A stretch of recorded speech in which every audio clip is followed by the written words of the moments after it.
Olá, como vai você? Que Deus te abençoe. Seja bem-vindo aqui ao nosso canal, se é a sua primeira vez. Se você já é inscrito em nosso canal, você já sabe que aqui nós produzimos o tempo todo uma palavra de Deus, uma reflexão, uma história engraçada, enfim. Esse canal tem muito conteúdo. Se você é novato, aproveite para se inscrever logo e ative aí também o sininho das notificações para você ser informado quando alguma coisa interessante estiver acontecendo por aqui. Eu sou o pastor Elias Rodrigues. Olha, eu vou compartilhar com vocês aqui uma pequena pesquisa que eu estou fazendo. Ainda estou fazendo, mas senti no meu coração de compartilhar aqui. Quem sabe pode até abençoar você ou você também se interesse pelo assunto, que é a questão da escravidão na Bíblia, a questão do servo na Bíblia. Você sabe que existem coisas que Deus criou e outras ele organizou. Pegou? Por exemplo, o casamento. Deus criou e nós organizamos. Não é você quem escolhe com quem você vai se casar? Só houve um casamento na Bíblia em que Deus colocou Adão para Eva. E aí deu um probleminha, Adão foi culpar a Deus e Deus falou, quer saber, não arrumo casamento para mais ninguém. Vocês se viram aí. Então, o casamento, por exemplo, Deus criou e nós organizamos. Agora, a questão da escravidão é coisa humana. Deus teve que organizar, porque estava virando bagunça. Nem tudo que está na Bíblia é aprovado por Deus. Como pode falar uma coisa dessa, pastor? Nem tudo que está na Bíblia Deus aprova. Ou você acha que Davi arrumar um jeitinho para o amigo Urias ser morto foi do agrado de Deus? Pois é, mas está na Bíblia. Está entendendo? Então, nem tudo que está na Bíblia é aprovado por Deus. Deus bate palma e fala, uau! Não, mas está na Bíblia. Porque a Bíblia também é um livro de histórias. Inclusive de histórias mal sucedidas. Então, você precisa entender que nem tudo que está na Bíblia é aprovado por Deus. Veja bem, Deus nunca ordenou, pediu, mandou, ao criar o homem, que um ser humano dominasse outro. Quer ver? Gênesis capítulo 1, versículo 26. Bora para lá. Gênesis 1, 26. Façamos o homem à nossa imagem, conforme a nossa semelhança, e domine ele. Mas domine sobre os peixes, sobre as aves, sobre os animais domésticos, sobre os répteis que se arrastam sobre a terra. Domine o mundo. Mas em nenhum momento Deus está dizendo para um ser humano dominar outro ser humano. Então, como, quando e onde começou essa coisa de escravidão? Algumas pessoas dizem que o primeiro a escravizar um homem, o primeiro homem a escravizar outro, seria um tal de Nimrod ou Nimrod. Ele vai aparecer em Gênesis capítulo 10. Mas eu não encontrei não, gente. Eu lendo aqui não encontrei este homem escravizando outros seres humanos, não. O que eu encontrei sobre ele está em Gênesis capítulo 10, a partir do versículo 8. Ele era filho de Cush. Cush gerou a Nimrod, que começou a ser poderoso na terra. Ele foi poderoso caçador. O princípio do seu reino foi Babel. Então, ele é um dos criadores, um dos idealizadores da famosa Torre de Babel. E ele também edificou uma cidade chamada Nínive. Não mostra ele escravizando outras pessoas, mas alguns estudantes da Bíblia creem ser este homem o primeiro comerciante de escravos da humanidade. Agora, em Gênesis capítulo 9, um pouquinho antes de Nimrod, por exemplo, no versículo 25, sobre a maldição na família de Noé, sobre Canaã, pesa uma coisa interessante. Olha, Gênesis 9, 25. Maldito seja Canaã e servo seja aos seus irmãos. Então, a primeira vez que eu encontro na palavra, eu estou dizendo a você que é uma pesquisa que eu estou fazendo, está em andamento. Então, pode ser que depois eu venha descobrir mais coisas, mas no momento, a primeira menção que eu vejo de servo na Bíblia está em Gênesis 9, 25, na maldição de Canaã, ele serviria aos seus próprios irmãos. Então é a primeira vez que eu vejo falar de um homem servindo outro outro homem, outro ser humano. Um ser humano servindo outro ser humano. Mas a palavra que aparece ali, na língua original, no hebraico em que o Antigo Testamento foi escrito, a palavra que aparece é ebed, que dá uma ideia de trabalhar em prol de, trabalhar para, entendeu? Ajuntar para, aquele que presta serviço para, aquele que trabalha para alguém. Então não vem com uma ideia de escravidão, de sofrer, de apanhar para trabalhar e etc. Agora em Gênesis 12, eu estou te mostrando apenas o início disso tudo. Em Gênesis capítulo 12, eu encontrei no versículo 16, que quando Abraão e Sara vão ao Egito, Faraó se encanta por Sara, e Abraão diz que ela é sua irmã, não fala que eles são casados, e aí depois de todo aquele acontecimento, quando Faraó devolve Sara para Abraão, ele ainda chamava Abrão e Sarai, quando ele devolve com alguns presentes. Gênesis 12, 16, ele tratou bem a Abrão por causa dela e veio a ter ovelhas, vacas, jumentos, servos e servas.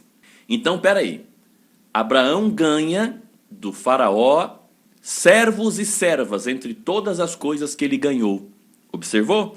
Agora, no capítulo 14 do Gênesis, capítulo 14, a famosa guerra de 4 reis contra 5, vai falar que eles sequestraram Ló, sobrinho de Abraão.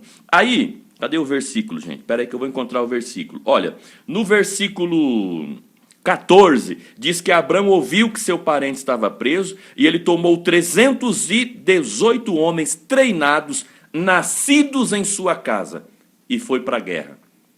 Parece uma impressão também de servos, de pessoas que estavam a serviço de Abraão. Aí no capítulo 15, observe, no capítulo 15, lá no versículo 3, Abraão está questionando a Deus a respeito daquela promessa de ter um filho.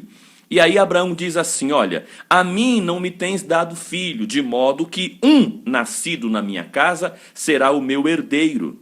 Pegou? No versículo 2 ele diz, o Damasceno Eliezer será o meu herdeiro. Então, aparece na história um servo chamado Eliezer.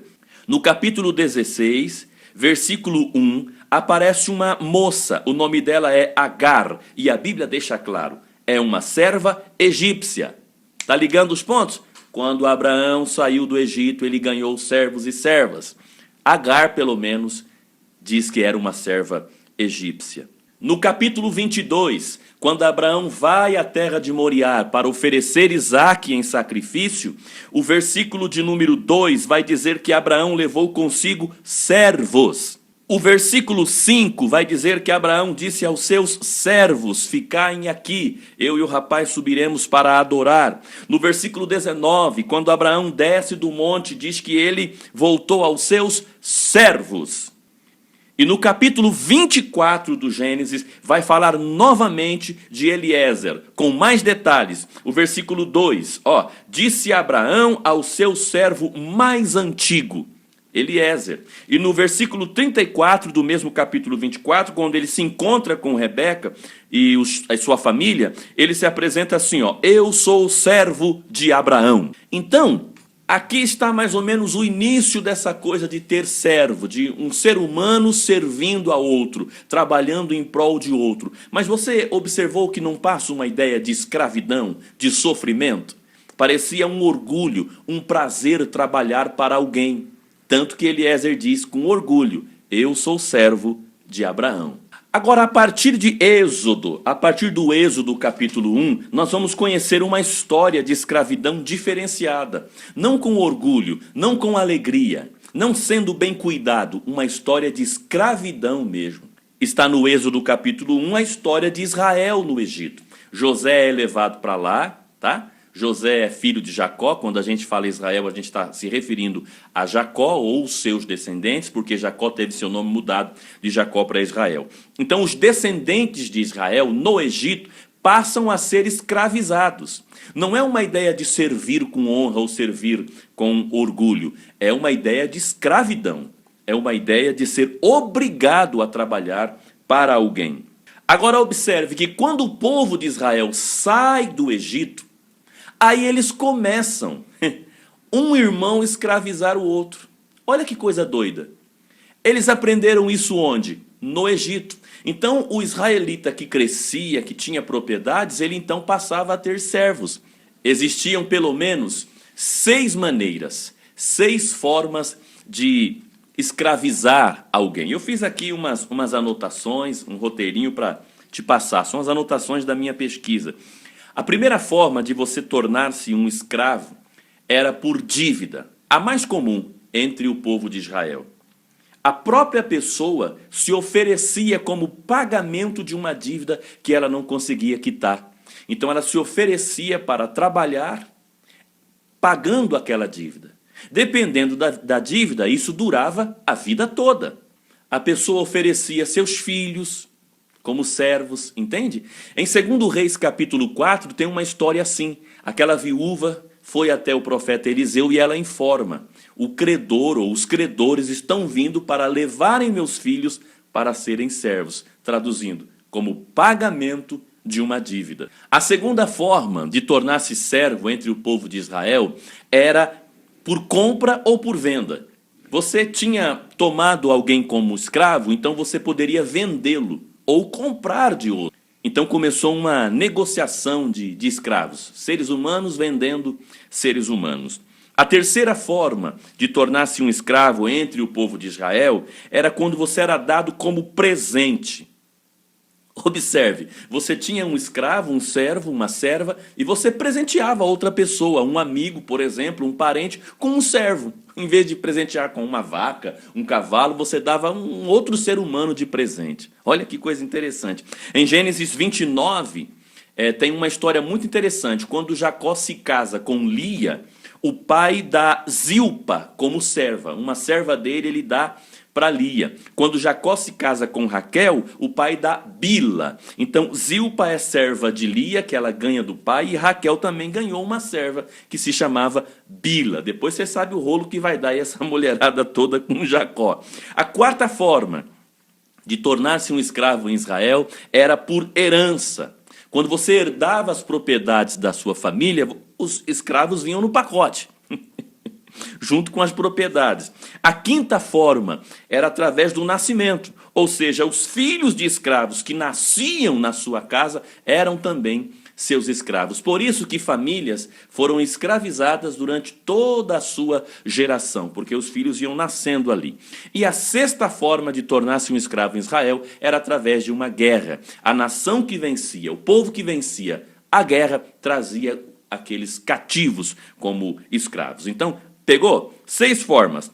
Através de uma dívida, sendo comprado ou vendido, sendo dado como presente, sendo dado como herança ou sendo capturado numa guerra. Nessa questão de ser capturado numa guerra, vai o exemplo daquela menina, daquela mocinha, lá no capítulo 5 de 2 Reis, que foi capturada e levada como serva da esposa de Naamã. Naamã venceu a guerra e pegou uma serva e deu para a esposa. Agora vamos lá. Como deixar de ser escravo em Israel? Qual a possibilidade que haveria? Nasceu servo, a vida inteira vai ser servo? Não havia uma possibilidade de você deixar de ser servo. Por exemplo, entre o povo de Israel, aí começa Deus a organizar a bagunça. Entre o povo de Israel, o trabalho de servo durava 6 anos. No 7º ano, ele estava livre. Lembrou de alguma coisa? É a proposta de Jacó para Labão. 7 anos lhe trabalharei, lhe servirei por sua filha Raquel. Tem todo aquele rolo, ele acaba trabalhando 14 anos. Vem dali mais ou menos essa ideia. Então, em Êxodo capítulo 21, surge a lei dos 6 anos, ou do ano sabático, não é? Você trabalhava 6 anos, e é Êxodo capítulo 21, gente, espera aí que eu vou achar. Você trabalhava 6 anos, e no 7º ano você era liberado. Êxodo capítulo 21, versículo 2. Se comprares um escravo hebreu, 6 anos servirá, mas no 7º sairá de graça. Entendeu? Entendeu? Ele trabalhava 6 anos e no 7º ano ele era livre. Aí algumas leis começam a surgir a respeito disso. Olha, por exemplo, eu anotei aqui algumas. Em Êxodo capítulo 21, versículo 12, há uma pena para quem assassinar um escravo um servo. Em Êxodo 21, versículo 26, se um escravo ficar paralítico, por exemplo, se machucar trabalhando, ele deveria ser livre, passar a ser livre. Mais uma coisa, ao despedir um escravo, você devia dar a ele algo para ele recomeçar sua vida. Pois Israel, quando saiu do Egito, saiu levando coisas do Egito. Olha que interessante. Mas aí, gente, surgiu um problema. Qual é o problema? Sim, e o escravo, que quando chegasse no 6º ano, ou melhor dizendo, no 7º ano, que ele deveria ser livre, se tornar livre, se ele não quisesse ir embora? Eu fico imaginando Moisés tendo que resolver essas coisas todas. Imagina Moisés chegando para Deus falando: Senhor, temos um problema aqui. Porque alguns senhores querem liberar seus servos, mas o servo não quer ir embora. O servo quer ficar. O servo fala: não, não tenho para onde ir. Não, mas a gente está te dando aí um recurso para você começar a sua vida, a sua dívida está paga. Não, eu não quero ir. Eu quero ficar. Aí em Deuteronômio capítulo 15, olha que interessante o que a Bíblia diz. Quando teu irmão ou irmã se vender a ti, 6 anos te servirá, mas no 7º ano o despedirá.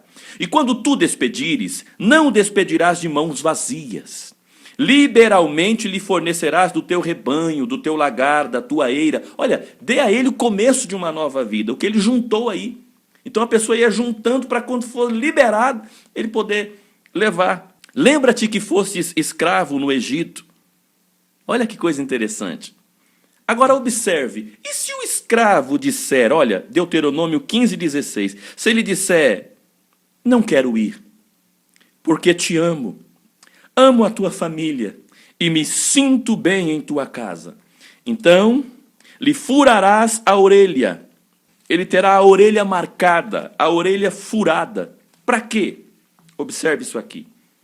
Para onde aquele escravo chegasse, aquele servo chegasse, as pessoas olhassem e dissessem: este aí é servo do fulano de tal. Mas espera aí, ele tem uma marca na orelha. Ele não serve por escravidão. Ele serve por amor. Está entendendo a mensagem, né, meu irmão? Está entendendo, né, minha irmã? É o que Jesus fez conosco.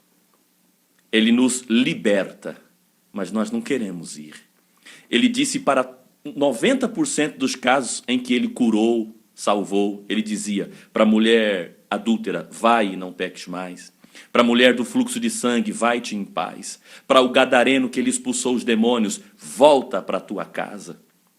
Para os próprios discípulos, ele disse: o povo está me deixando, se quiserem pode ir também, vocês são livres. Mas Pedro disse: para quem iremos nós? Aleluia. Lê esse versículo, não está escrito para onde iremos nós, está escrito para quem. Para quem iremos nós? Não há mais graça na nossa vida depois que passamos a te servir fora disso. A única graça, a única razão da nossa vida é te servir.